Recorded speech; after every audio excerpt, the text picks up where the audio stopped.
Welcome back to the RPG recap coverage of Voice of Cards: The Isle Dragon Roars. If you haven't watched the first video in this series yet, then I highly recommend you do, because otherwise you're probably going to be mighty confused at just what the heck is going on here. I've left a link in the description below. Before I get started, I want to thank everyone who watched and commented on the first part of this series, and who subscribed because of it. Your support means so much. I also want to thank Square Enix for providing a copy of this game for me to play so that I could create these videos. Much appreciation to you all. And with that out of the way, let's get right back to the story, shall we? Back at Unionville, the party rushes to the inn to give the antidote to Mar. It works almost immediately, and Ash is moved to tears by Mar's swift recovery. Medicines truly are awesome things. Now though, it's time to see Bruno back to his home and to thank Oreo for his help. Oreo tells the party that the source of the roar that's been bothering the town is located at the top of a nearby tower. Though Bruno had agreed to stay with Oreo once he'd returned, it still seems he wants to stay with the party and help out. Ash says he's welcome to still travel with them, but Oreo is still against the idea, wanting his son to stay home and study nutrition. Bruno tells his father that he's learned the value of nutrition after what happened with Mar, and he wants to travel the world to learn more and to help others. The two get into an argument about it, but eventually Oreo agrees to let his son go, to follow his own path. The journey to the tower isn't an easy one, but eventually the party makes it to what looks like an old lighthouse. Not the most imposing tower ever, but it fits the description. The tower is infested with monsters, making the climb to the top difficult, but eventually the party perseveres. But not before encountering a couple of monsters who straight up call them cruel for going after the dragon like this, though. You know, the more monsters talk in this game, the more they demonstrate that many of them are sentient and intelligent and all that, and the worse I feel about random battles. On the way, Ash asks Melanie why she's so bent on defeating the dragon. Melanie explains that the dragon killed her mother, going into no more detail than that. Poor Melanie. The dragon actually is at the top of the lighthouse. Rather than being all rawr and aggressive, the dragon seems dismayed to see people, like it just wanted to be left in peace. This goes over Ash's head though, as he charges into the attack. Unsurprisingly, the dragon is a tough foe, but the party does significant damage before suddenly Vince arrives to heal the dragon and stop Ash from dealing the final blow. Melanie is particularly incensed at this development and launches a blast of fire at Vince and the dragon. The dragon retaliates in kind, burning Melanie severely before Vince hops on its back and the two fly away. Bruno gives Melanie a bottle of custom-made nutritional supplement to heal her burns, something he says he drinks every day to stay strong. Melanie drinks it, though not without a little trepidation. Back in Shoreland, Oreo runs up to the party to tell them powerful gusts of wind just tore through the town, likely from the flapping of the dragon's wings as it flew away with Vince. The party hoped to charter a boat to follow the dragon over the water, but at the wharf they discover that the wind wrecked so many of the fishing boats and beached others. One woman says that she'll offer use of her boat if the party can get it back in the water, and Bruno takes on the challenge, flexing his mighty muscles, but to no avail. Then... Okay, know how Bruno said that the supplement would make Melanie strong? It did. By making her absolutely freaking ripped. Melanie is extremely unhappy with the situation, made worse by Ash laughing at her, but her newfound physical prowess does help move the boat back into the water, and thankfully, the effect is temporary. Now that the boat is available for use once more, it's time to head after that dragon. Oreo tells the party that the dragon flew in the direction of a western island called Mount Medica, where medicinal research occurs. Ash seems to recognize the name, but doesn't say anything about it to the others. When the boat docks on the island, the party sets off on foot for the nearest village. Ash keeps feeling unsettled by the place, feeling like it's familiar for reasons he can't quite put his finger on. Memories threaten to resurface, but it's like Ash's own mind tries to protect him from something very unpleasant. The party makes their way to a place known as the Village of the Sick, which definitely lives up to its name. The inhabitants are all very ill, desperate for medicine, though the medicine they get seems to only ease the cravings they have for that medicine, not any actual symptoms or underlying disease. Very strange. A man dressed in white armor gives comfort to a youth convulsing in the middle of the street. The young man begs for medicine as dark blood streams from his mouth and eyes, and within moments, he's dead, and no medicine can revive the dead. The party is in shock having witnessed such a horrific scene. The man introduces himself as Sherwin, a member of the Ivory Order, who took it upon himself to care for the people in the village after seeing their plight. His anger over the situation here is made plain when he says, "If not for these foul drugs, they would be healed." That doesn't sound like curative medicine to me. In fact, some of the villager descriptions make it sound like all they want is something extremely addictive rather than typical medicines. This doesn't look good at all. Seeking information, the party makes their way to the village leader, a man named Selfor, who is happy to answer any questions. He not only mentions that the dragon returned to the island very recently, but also that the island suffers from a shortage of medicine, which might explain why so many people there seem to crave it. He also says that he's not really a village headman so much as a village overseer, because that doesn't sound sketchy at all. Selfor then offers to discuss the terms of the party living there. Ash corrects him and says that they're only passing through on their way to the dragon. Selfor understands, though he says it was an easy mistake for him to make, what with there being a non-match in the party. Ash reacts incredibly badly to hearing this term, gets a huge headache and begins to panic, storming out before anything else can be said. Mar runs after him, following him to an old rundown house. Melanie and the others catch up without much trouble, and Ash attempts to hide his reaction, downplaying it as a sudden stomachache. Yeah-huh. The group spies the familiar figure of Winifred ducking into the local apothecary. They follow her and eavesdrop, hearing Winifred and the shop owner discuss something about an order for special medicine, but they're speaking too quietly for anyone in the party to make out too many details. Near the edge of town, Sherwin speaks with Berwin and Hedwin, getting details on the dragon's location. Seems the dragon is now hanging out at a nearby volcano. Sherwin says they need to move to capture the dragon, but not kill it. Winifred shows up with a bottle of flash freeze to make climbing the volcano easier, and then the four head off. With new information in hand, the party now seeks flash freeze of their own, and heads to the apothecary to get some. The apothecary demands a password before being willing to sell it, with the password being special medicine, as in what Winifred was discussing earlier. Now that makes sense, except for the medicine part anyway. Once inside the volcano, Ash pours flash freeze on the lava, creating a rocky path so the party can continue on. It is a grueling climb up the volcano, with yet more monsters set on impeding everyone's progress, but after what feels like a hellish eternity, they encounter the Ivory Order on their own way up. Winifred requests that the party not interfere with their goal of capturing the dragon, which definitely is not what Queen Nilla commanded.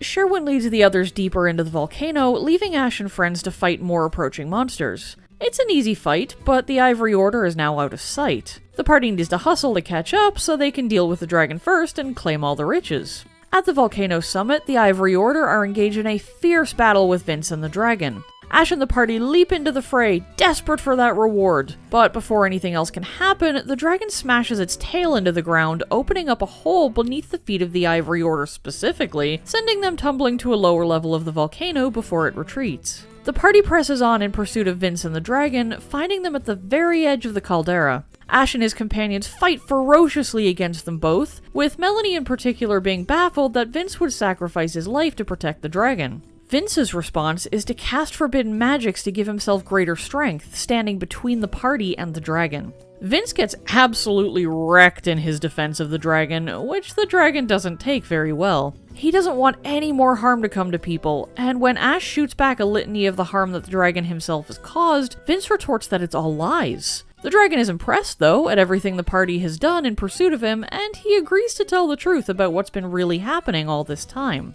See, the dragon is where all these fantastic medicines have been coming from. All the amazing curatives that are literally everywhere, to the point where humanity now has no idea what to do without access to such medicine, all of it is made with dragon tear, literally the dragon's tears.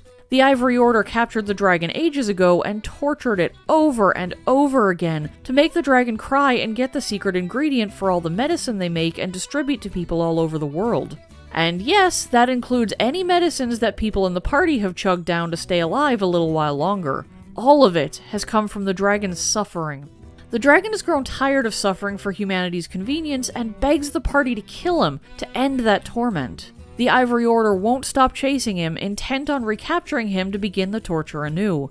And killing the dragon will definitely result in all of the riches that were promised by Queen Nilla. But doing so will mean that humanity will no longer have easy access to life-saving medicines that it's come to rely on so much, and chaos will very likely ensue in the aftermath. Honestly, it doesn't matter what decision Ash comes to regarding this, as the Ivory Order shows up once more to get in the way. Hedwin urges Sherwin to capture the dragon, but instead of doing so, Sherwin pulls out a sword and deals a finishing blow to the already wounded dragon. Winifred, Hedwyn, and Berwin are shocked by Sherwin's actions, as it was the goal of the Order to bring back the dragon to continue using and abusing it. The volcano begins to erupt though, putting an end to any argument and forcing the Ivory Order members to flee. Melanie tries to convince Vince to escape with them, but Vince refuses, knowing his life is all but over. His final request to the party is to make sure that the Ivory Order does not regain access to Dragon Tear, even if it means Melanie must use forbidden magic herself in order to stop them. Leaving Vince's body behind, the party flees the erupting volcano, saving their own lives even if they couldn't save anyone else's. Back at the Village of the Sick, the party is in the middle of a discussion about what the hell just happened when Ash gets another massive headache again, brought on by being back there. Melanie suggests everyone get some rest as they've all been through one hell of a shock, and they all head to the inn for the night. Later that evening, the group discusses what they're gonna do now. Technically, the dragon has been defeated. The mission set out by Queen Nilla has been accomplished, so what's even left? Ash replies that he's gonna go after the Ivory Order now, since they are clearly up to no good, except for maybe Sherwin since he acted against the Ivory Order's directives, and there's a mystery afoot, Watson. First step is to check out more of the village for more information, so they pay a visit to the Overseer.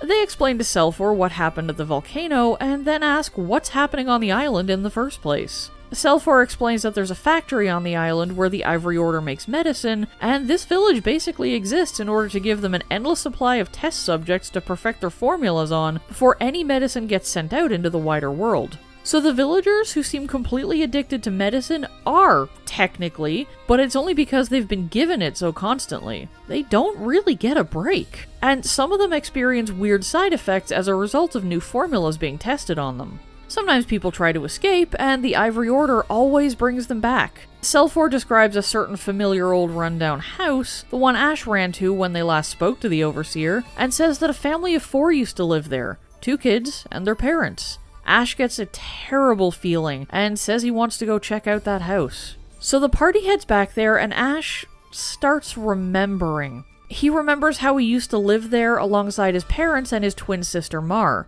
Yeah, Mar's not actually male, by the way, despite everyone referring to her as male through the entire game up to this point. Chalk it up to Ash not having all of his memories. Anyway, he remembers his family being poor and going hungry, remembers his parents trying to escape, getting addicted to medicine, suffering side effects, and eventually dying. He remembers Mar transforming into a monster, her current form, after being given some new medicine, and hearing that this meant she was probably a non-match for the medicine, the same term that Selfor previously used. An Ivory Order member says that only undiluted Dragon Tear could save her from that fate. Ash didn't transform, and his last memories of the incident were hearing cruel words about how he and Mar should die with their parents as the Ivory Order members walk coldly away, content that they had enough information to report on that batch of medicine. This game knows how to deliver a solid emotional gut punch, I will give it that. Understandably, this story just wrecks the emotions of the others in the party too. But the recovered memory gives Ash hope that Mar's previous form can be restored, so long as they can get their hands on pure Dragon Tear. It might be kinda tough to get now since the dragon is gone, but the factory where the medicine was made is still on the island, in a place called the Mausoleum, so that seems like the best place to start looking for some. Along the road to the Mausoleum, a giant boulder blocks the path. Before the party can even think about trying to find a way around, however, the Ivory Order trio shows up because of course they do. This time, though, they have no interest in fighting or getting in the party's way. Instead, they're more interested in revealing the truth and being helpful. Hedwyn confirms that yes, their goal was to recapture the dragon because the Order makes a metric buttload of money selling that medicine that they make from the dragon's torture sessions, and, you know, it's kind of hard to just let that go. Not everyone in the Order knew that, of course, but it was still a command sent out to every member. Winifred says that they're still looking for Sherwin, who has vanished, and they suspect he's gone to the Mausoleum to destroy the medicine factory. They too can't get to the factory without getting rid of the boulder in the path, but fortunately that boulder is no match for the might of Ash and friends. The Ivory Order offers some ungrateful gratitude before scurrying away. The Mausoleum is a vast, multi-story tower filled with sterile white walls and floors, and with many Ivory Order guards who attempt to waylay the party. The guards, though, seem kind of weird. Like, they're more than a little brainwashed. Hypnotized. And mindlessly fighting because Sherwin told them to. This doesn't bode well. The ascent through the mausoleum is fraught with such battles, as well as fights with monsters, and floors filled with dim lighting and loads of spikes and traps because that definitely makes for a successful and productive medicine factory. Seriously, who designed this place? Anyway, the party perseveres and encounters Sherwin standing before an altar. Not just Sherwin, but also the Ivory Order trio, who have collapsed defeated at Sherwin's feet. Oh goody.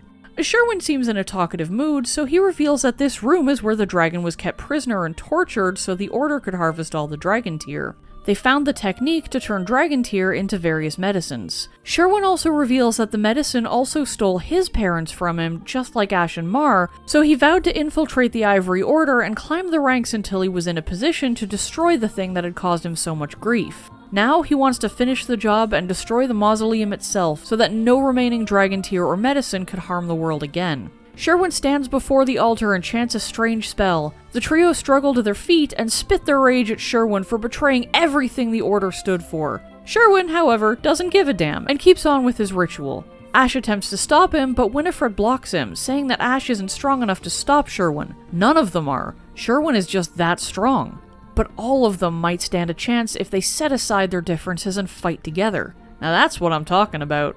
Sherwin puts up one hell of a fight, but is eventually defeated. The altar is also ruined in all the fighting, and all of the bottles that stood atop it, filled with possibly the last of the dragon tear, have smashed on the floor. But wait, it's definitely not the last of the dragon tear, because a weakened Sherwin pulls a vial from his cloak and proceeds to drink it. This has, some unintended consequences. Sherwin's body begins morphing into something grotesque. This mutated Sherwin is called, The Wisaswin. Dragon Sherwin. So, Dragon Sherwin attacks the party, bent on returning the world to a pure form, an untainted existence, and the party is standing in his way. The Ivory Order trio fights alongside Ash and friends, everyone fighting with all of their might, and just when it seems they might win, Dragon Sherwin transforms once again into an even larger and more ferocious form. This version of Dragon Sherwin is a freaking nightmare, and when it looks like the party is about to strike the final blow, Dragon Sherwin starts gathering power for a massive destructive attack. The party can't move, can't fight back, or put a stop to anything he does. Struggling desperately against the rising tide of power, Melanie remembers the very last thing that Vince said to her before he died. Your spell can make this world a better place. She realizes what she has to do. The only thing she can do. Use forbidden magic. Melanie draws her own power, prepared to sacrifice her life in order to stop Dragon Sherwin and save the others. Her power is a match for Dragon Sherwin's, binding him just as she was once bound. The binding on the others breaks, the final blow to Dragon Sherwin is dealt, turning him back into regular Sherwin, who lies dying. Melanie, meanwhile, has been taken over by the forbidden magic and transformed into a monster, just like Mar, and with the same potential cure. Winifred cautiously approaches and hands Ash a small vial, the same one that Sherwin drank the dragon tear from, and at the bottom of the vial is a single solitary drop. It's not much, but it might be enough to restore Mar. Or Melanie. Or the dragon, who could cry out fresh dragon tear that could heal them both, but would continue the cycle of abuse that has ruined so many lives already, but has also kept much of the world happy and healthy in their ignorance of the true cost of all the medicines that they use so freely. Now, breaking the fourth wall for a moment, there are multiple endings to this game depending on who you choose to save. But if you do some things just right, you can get the game's best ending, which is the one I'm going to detail in this video. Because when you get right down to it, isn't a happy ending what we all want? So anyway, when presented with the choice of who to save, Ash, in desperation, wishes for everything. The drop of dragon tear glows brightly, and Ash slips into unconsciousness. He awakens to Rita shaking him, and upon looking around, he sees Melanie, her human form restored. But Mar, where's Mar? Where Mar once stood is a young girl who looks so much like Ash. Mar also restored to her human form for the first time in years. The twins reunite joyously at the end of their adventure. But the story doesn't end there. What about all those riches Queen Nilla promised? Well, she does indeed hand them over, and technically the dragon is dead, and also now she knows the whole truth of the dragon and medicine. The reward just barely pays to repair Ridis's burned home, but that's where the money goes. Bruno goes back to his father. The dragon, who has also been revived thanks to Ash's wish, agrees to keep providing dragon tear, and thus medicine, to the world, but only so long as people generally leave him the hell alone and let him live peacefully. It seems like a fair trade, especially since Queen Nilla takes over control of the medicine trade and puts a firm stop to everything the Ivory Order was doing. The Ivory Order trio, who dogged her steps and made life kinda hellish for a while, leave the Ivory Order and go on to create their own charitable organization instead. And as for Ash, Mar, and Melanie, the three of them set off together to have more grand adventures. The end. And that's the story of Voice of Cards, The Isle Dragon Roars. It's an emotional gut punch at times, and for all that it had some irreverent humor liberally sprinkled throughout, I really enjoyed it, and especially the ability to get a good, happy ending where everything works out well. If you're interested in the game's other endings, then I recommend playing it for yourself. Because really, as much as I strive to bring game stories to people who might not otherwise be able to so easily experience them, the story is only part of a game's experience, and nothing quite beats playing a game for yourself if you can. So, with all that said and done, I want to once more give Square Enix a shout out for providing a copy of the game, and a very special thanks to all of my wonderful viewers who make it so worthwhile for me to keep making these videos. You're great people. Until next time, friends, stay safe and happy gaming.